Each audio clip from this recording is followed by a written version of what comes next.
Biscuit देऊ? Biscuit देऊ? देऊ? आणू का? पाहिजे का तुला? काय नको? खाऊ देऊ तुला? काय देऊ?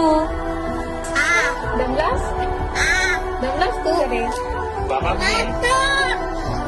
परसू कुठे? परसू कुठे आहे? काका कुठे? काका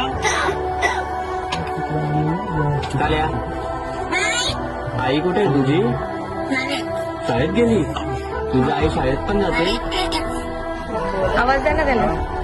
खोकला झालाय त्याला. काळ्या खाऊ खातो का? खाऊ? हो देऊ? खाऊ देऊ तुला? काय देऊ? बिस्किट देऊ? बिस्किट देऊ? देऊ? आणू का? पाहिजे का तुला?